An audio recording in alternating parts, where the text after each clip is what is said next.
एक बार की बात है, किसी जंगल में एक कौवा रहता था। वो बहुत ही खुश था क्योंकि उसकी ज़्यादा इच्छाएं नहीं थी। वो अपनी ज़िंदगी से संतुष्ट था। लेकिन एक बार उसने जंगल में किसी हंस को देख लिया और उसे देखते ही सोचने लगा कि ये प्राणी कितना सुंदर है। ऐसा प्राणी तो मैंने पहले कभी भी नहीं देखा, इतना साफ और सफ़ेद। ये तो इस जंगल के औरों से बहुत सफ़ेद और सुंदर है, इसलिए ये बहुत खुश रहता होगा। कौवा हंस के पास गया और पूछा, भाई तुम इतने सुंदर हो, मेरे हिसाब से तुम सबसे खुश रहते होगे। इस पर हंस ने जवाब दिया, हाँ मैं पहले बहुत खुश रहता था, जब तक मैंने तोते को नहीं देखा था। उसे देखने के बाद से मुझे लगता है कि तोता इस धरती का सबसे सुंदर प्राणी है। हम दोनों के शरीर का तो एक ही रंग है, लेकिन तोते के शरीर पर तो दो दो रंग होते हैं। उसके गले में लाल रंग का घेरा होता है और वो सुर्ख हरे रंग का होता है। सच में वो बेहद खूबसूरत था। अब कौवे ने सोचा कि हंस तो तोते की सुंदरता के बारे में बात कर रहा है, तो फिर क्यों ना उसे एक बार देखा जाए। हो सकता है कि तोता हंस से भी सुंदर हो। अब कौवा तोते के पास गया और पूछा, भाई तुम दो दो रंग पाकर बड़े खुश होंगे।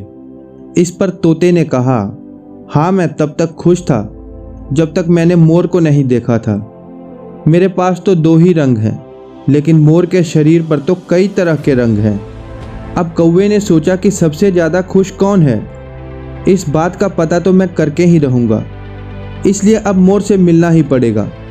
कौवे ने मोर को पूरे जंगल में ढूंढा, लेकिन उसे पूरे जंगल में एक भी मोर नहीं मिला।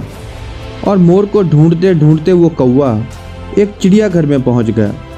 तो उसने देखा कि मोर को देखने के लिए ही बहुत सारे लोग आए हुए हैं और उसके पास अच्छी खासी भीड़ भी है। सब लोगों के जाने के बाद कौवे ने मोर से पूछा कि भाई तुम दुनिया के सबसे सुंदर जीव हो, तुम्हारे पास तो रंग बिरंगे पंख हैं, तुम्हारे साथ लोग फ़ोटो भी खिंचवा रहे थे, तुम्हें तो बहुत अच्छा लगता होगा और मेरे हिसाब से तुम दुनिया के सबसे खुश जीव होंगे। इस पर मोर ने दुखी होते हुए कहा कि भाई अगर सुंदर हूँ तो भी क्या फ़र्क पड़ता है, मुझे लोग इस चिड़ियाघर में कैद करके रखते हैं, लेकिन तुम्हें तो कोई चिड़ियाघर में कैद करके नहीं रखता और तुम जहाँ चाहो अपनी मर्जी से घूम फिर सकते हो।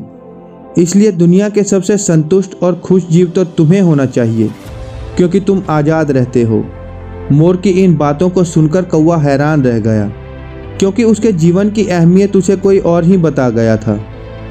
तो दोस्तों, ऐसा ही हम लोगों के साथ भी होता है। हम अपनी खुशियों और गुणों की तुलना दूसरों से करते हैं, ऐसे लोगों से जिनका रहन सहन और उनका माहौल हमसे बिल्कुल अलग होता है। हमारी ज़िंदगी में बहुत सारी ऐसी चीज़ें होती हैं जो केवल हमारे पास हैं, लेकिन हम उसकी अहमियत ना समझकर दूसरों की छोटी खुशियों को भी बड़ी समझने लगते हैं और अपनी बड़ी खुशियों को भी इग्नोर कर देते हैं।